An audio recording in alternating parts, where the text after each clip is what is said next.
pinapanood mo itong video ngayon dahil marahil isa ka sa madami na naghahanap ng information patungkol sa nabili mong produkto, itong Navitas Barley. Maaaring tanong mo din sa isip mo kung legit ba itong produkto na to, safe bang inumin itong produkto na to, aprobado ba ito ng FDA, at saan makakabili ng legit na products. Ang layunin ng video na ito ay para magbigay ng information para sagutin itong mga tanong sa isipan mo na ito. Ganon din sa pagsagot sa ilan sa mga comments na mababasa natin dito sa screen na ipapakita ko sa likod ko, na kung saan madami sa mga nagtatanong dito at nagko-comment sa mga videos namin dito sa channel ay nabiktima ng palit produkto scam nitong Navitas Barley. So para malinawan po tayo, papakita ko sa inyo itong screen na kung saan mababasa natin yung ilan sa mga comments ng mga tao dito sa mga videos na naka-upload dito sa channel patungkol sa Navitas Barley. Simulan natin dito. Ito sa video na to. Itong video na to, meron tong mababa pa lang to, 961 views. Pero meron na itong mga comments na kung saan nabiktima yung ilan sa mga customers nitong Navitas Barley. Sabi dito, oo, na-scam ako, Navitas ang order ko, Naveta ang dumating. So itong brand ng Naveta, papakita ko din sa inyo itong information na nilabas ng FDA patungkol dito. Anong gagawin ko? O anong gagawin mo kung na-victim ka dito? Na-scam din ako sa Navitas na ito, 1 rentang ang dumating. Legit ba ito? Isa rin sa na-scam ng Navitas, ang order, 1 rentang ang dumating. Para sa mga manloloko, may iba na gumura na dito yung iba, no? Bakit 1 rentang ang dumating? Ako na-scam, sabi niya. Punta naman tayo sa kabilang video. Ito meron tong 103,000 views and meron tong 1,000 of comments. Sabi dito, sa akin din ngayon ang dumating, 7 hours ago, no? Sa pictures po, Navitas Barley ang dumating, 1 rentang barley grass seedling, solid powder din. Papakita ko rin sa inyo itong information patungkol sa 1 rentang na to. Thank you for enlightening your audience. My order has arrived and the name is Navitas Barley Grass Powder with content of 3 grams powder per sachet. Product info is written in English.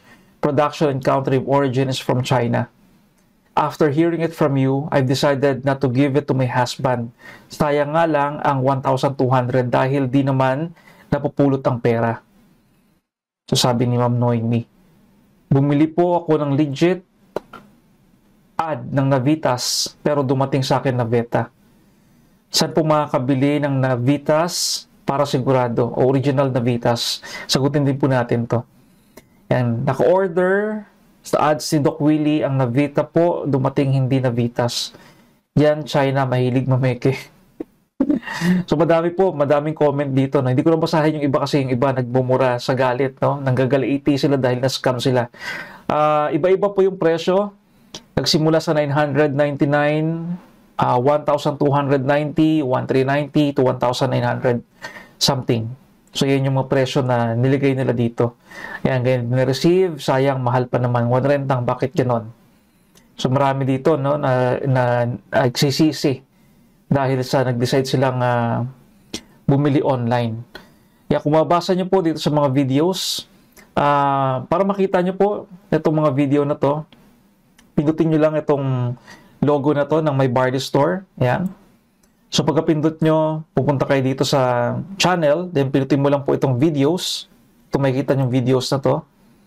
Makikita mo po dito yung mga videos sa tumatalakay patungkol sa Navitas. Tulad dito, itong video na to, ganoon din ito. Ayan. Ito, ganoon din. At ito. So marami na tayo na-create na video, no? Gumagawa po ako ng video ngayon dahil madami pa rin ang nagko-comment at patuloy na dumadami ang nabibiktima ng palit produkto scam itong Navitas Barley. Kaya maigi na panoorin, tapusin mo itong video na to dahil tatalakayin natin sa video na to yung mga information na maaring kailanganin mo at maaring kailanganin pa ng mga kakilala mo na posibleng mabiktima ng brand na to. Okay, tuloy natin dito. Ayan, nagda-dialysis. Marami pa rin umiinom ng Navitas at positive din naman ang mga feedback, sabi. Talakayin din po natin itong nabanggit ni Noy Ronel. Nag-order po ako ng Navitas Barley Grass, dumating Naveta Barley. Halos pare-pareho ng yung iba rito may 1 rentang, Z1 tang, at kung ano-ano pang mga brand yung natanggap nila. Oxylay, yan, isa yan. May iba, barley grass ang binili pero natanggap nila Korean Glow Skin yung product na tanggap naman ng iba. Yan, so makikita po natin dito yung mga comments ng sobrang daming taong na biktima ng brand na to. Ito meron tong 28,000 views. Ito meron tong 961 views pa lang. Ito merong 1,800 views. Etong isa na pinakita ko kanina, meron naman tong 103,000 views. At ito meron tong 57,000 views. Yan. So, madami pong comment dito. Basahin nyo na lang yung comment. Muli po, sa channel na to, habang pinapanood mo itong video, pindutin mo lang yung logo o yung name ng My Barley Store. Pag pindot mo dito, dadaling ka sa channel. And pinutin mo lang po yung videos para makita mo yung iba pang mga videos na nandito.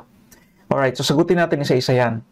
May mapakita ako sa inyong website na kung saan nandito naka-attach yung link na magdadala sa inyo sa mga information na nilabas ng FDA laban sa Navitas Barley.